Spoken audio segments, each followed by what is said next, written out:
મેળવીશું. અંશ પહેલા તો શું? અંશ એટલે જે ખૂણો માપી રહ્યા છીએ, આપણે જે ખૂણો બનાવીએ છીએ એ અંશમાં મપાય છે. કેમાં મપાય છે? અંશમાં. બરાબર. તો હવે ક્યાંક ને ક્યાંક અહીંયા જુઓ આકારોની અંદર કોઈક ને કોઈક જગ્યાએ ખૂણાઓ જોવા મળે છે. તો તમને ખૂણાની માહિતી તો ખબર છે ને કે ખૂણો કોને કહેવાય? ચલો તો આમાં મને કોઈ કહેશો કે આપણા આખા ક્લાસની અંદર ક્યાં ક્યાં ખૂણાઓ જોવા મળે છે? આગળ ઊંચું કરશો. બોલ છે બેટા. કબાટમાં. ખૂબ સરસ. અહીંયા એક કબાટ છે, ત્યાં ખૂણો જોવા મળે છે. ઓલા ઘરમાં ત્રિકોણ છે. ઓકે, ઘરમાં ત્રિકોણ છે. ખૂબ સરસ. સરસ. આ ઘરની અંદર, આ રૂમની અંદરનો ખૂણો. પછી ખોખાની અંદર છે. સરસ. પછી ટીવી માં. ખૂબ સરસ. બોર્ડ માં. ખૂબ સરસ. ચિત્રમાં. સરસ. ટેબલ માં. બહુ સરસ. બારીની અંદર. ખૂબ સરસ. કેલેન્ડર છે, ત્યાં પણ ખૂણો બને છે. ખૂબ સરસ. દરવાજામાં. ખૂબ સરસ. આ ચિત્રની અંદર. Very good. પંખામાં ખૂણાઓ. સરસ. પછી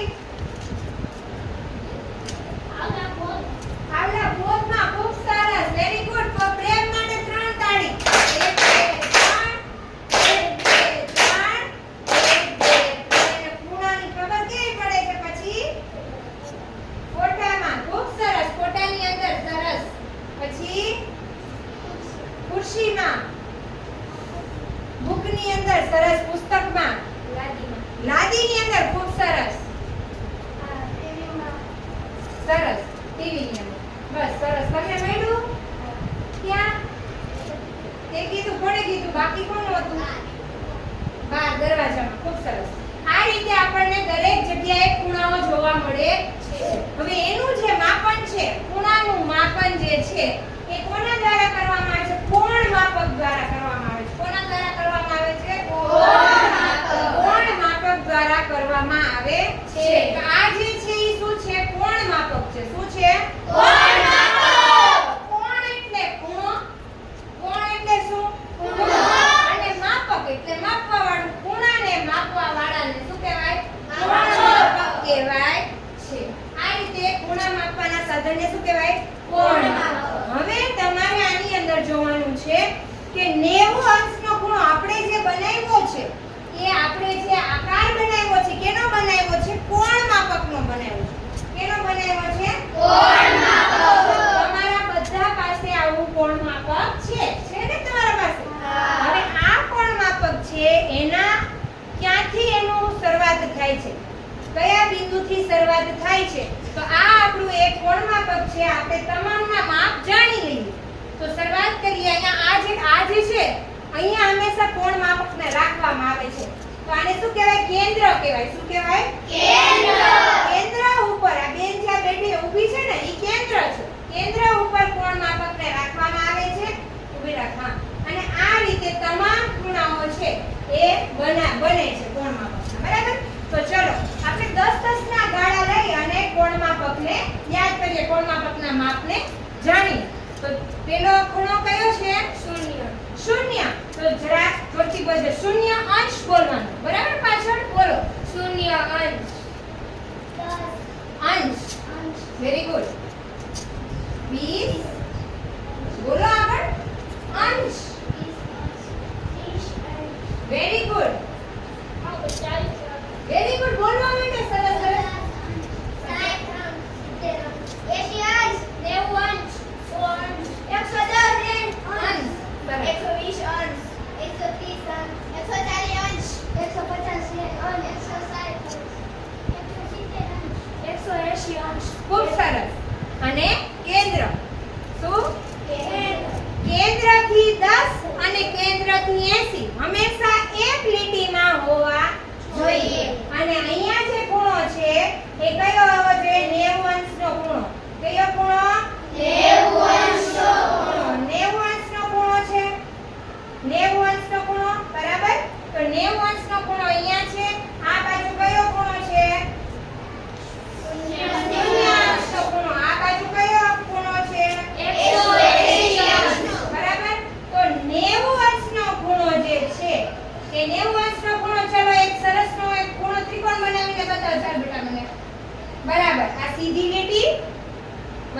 મિલાવો. Very good. આ પછીની અને હતો ત્યારે ત્યાં એક ખૂણો આવી જાય છે. વેરી ગુડ, ખૂબ સરસ. તો આપણે ખૂણો કેવી રીતે બનાવ્યો? પહેલા તો આ સીધી લીટી 90 અંશનો ખૂણો કાટકોણ ત્રિકોણ. કેવો ત્રિકોણ? કાટકોણ ત્રિકોણ. કાટકોણ ત્રિકોણ એટલે 90 અંશનો જે ખૂણો બનાવે છે, બરાબર? જે ત્રિકોણ 90 અંશનો ખૂણો બનાવે છે તેને કાટકોણ ત્રિકોણ કહે છે. એટલા માટે પહેલા સેલ્વીબેન છે એ પહેલા સીધે સીધા અહીંયા આવ્યા, હાથ મિલાવ્યો અને પછી આ સાઈડ સીધે સીધા શૂન્ય પાસે હાથ મિલાવ્યો અને પાછા હતા ત્યાં ને ત્યાં પોતાની જગ્યાએ પાછા આવી ગયા. આ રીતે જે ત્રિકોણ બન્યો એ ત્રિકોણ કેવો ત્રિકોણ બન્યો? કાટકોણ ત્રિકોણ. એને કેટલા અંશનો ખૂણો બનાવ્યો હશે? 90 અંશનો. કેટલા અંશનો ખૂણો બનાવ્યો હશે? 90 અંશનો. આવી જ રીતે 90 અંશનો ખૂણો તો કાટકોણ, તો 90 અંશથી નાનો ખૂણો તો લઘુકોણ. કેવો ખૂણો? લઘુકોણ. 90 અંશથી નાનો તો તું આંગળીઓથી કર. સૌથી મોટું કાટકોણ. અહીંયા 90 અંશથી નાના લેવા માટે મોટા મોટો ખૂણો કયો લેવાનો છે? 90 અંશ કાટકોણ. સરસ. તો કાટકોણથી આગળ વધો. એટલે કાટકોણથી નાનું કોણ છે અહીંયા? તો કેટલા અંશ છે તારે? 80 70 50 40 30 10 તો 90 થી નાના એટલે 90 અંશથી નાના એટલે કે આપણે કહી શકાય કે 0 અંશનો ખૂણો જો બનાવવામાં આવે સીધી લીટી તો એ કેવો છે? ખૂણો નથી. ખૂણો બને છે? એક પણ ખૂણો બનતો નથી. પણ 1 અંશનો થોડોક બને, પછી 2 3 4 5 6 7 8 9 10. બરાબર? આ 10 અંશનો ખૂણો બન્યો. પછી એવી રીતે આગળ આગળ આગળ આગળ આગળ આગળ આગળ આગળ વધતા વધતા 89 અંશ સુધીના જે ખૂણાઓ છે 89.5 6 અને 90, તો 90 સુધી પહોંચવા માટેના જે ખૂણા છે એને શું કહેવાય છે? લઘુકોણ કહેવાય છે. કેવા ખૂણા કહેવાય છે? લઘુકોણ. તો 0 થી 89.5 6 7 8 9 સુધીના જે ખૂણાઓ છે એને શું કહેવાય છે? લઘુકોણ કહેવાય છે. તો 90 થી નાનો, 90 થી નાનો. તો એને શું કહેવાય છે? લઘુકોણ કહેવાય છે.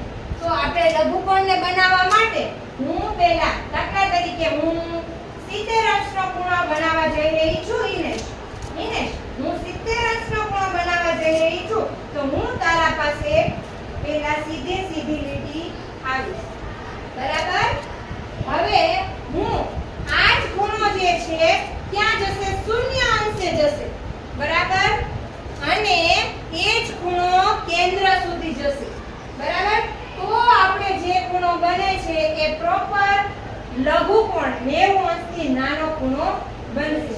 તો કોણ માપકની મદદથી તમારે જ્યારે લઘુકોણ બનાવવાનો હોય તો કેન્દ્રથી તમારે ક્યાં સુધી જવાનું? 70 અંશનો હોય તો 70 અંશ સુધી, અને અહીંયા તમારે સીધી લીટીએ 0 અંશના ખૂણા સુધી જવું પડશે.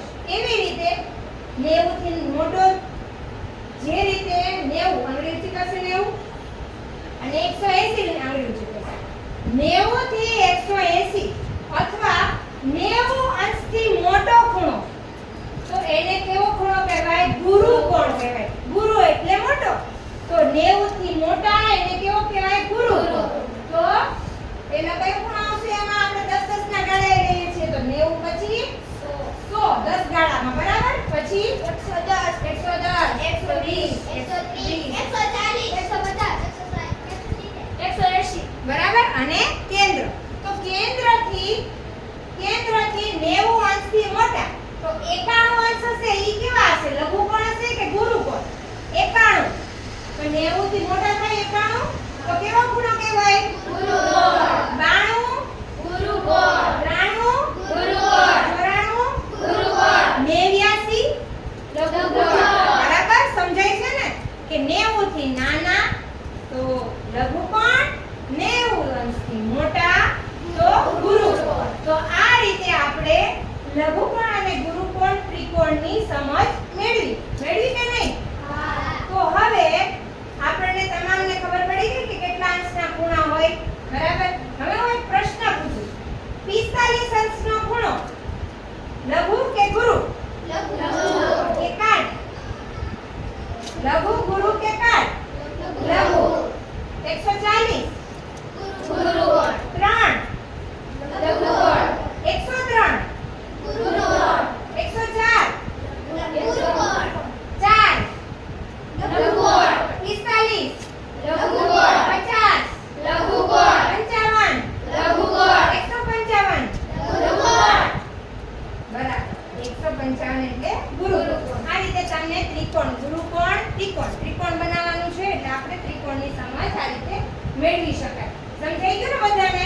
ઊંચી કરવાની છે બરાબર 90 અંશ તો તારે એક જ આંગળી ઊંચી કરવાની છે બરાબર આ રીતે કરો અને 90 થી મોટા તો તમારે આ રીતે કરો બરાબર ચલો આ છે શરૂઆત 90 થી નાનાથી કરીએ હું છું 90 થી નાનો હું છું 90 થી નાનો હું છું 90 થી નાનો હું છું 90 થી નાનો મારું નામ લઘુ કોણ મારું નામ લઘુ કોણ મારું નામ લઘુ કોણ મારું નામ લઘુ કોણ હું છું કાટકોણથી નાનો હું છું કાટકોણથી નાનો હું છું કાટકોણથી નાનો હું છું કાટકોણથી નાનો મારું નામ લઘુ કોણ મારું નામ લઘુ કોણ મારું નામ લઘુ કોણ મારું નામ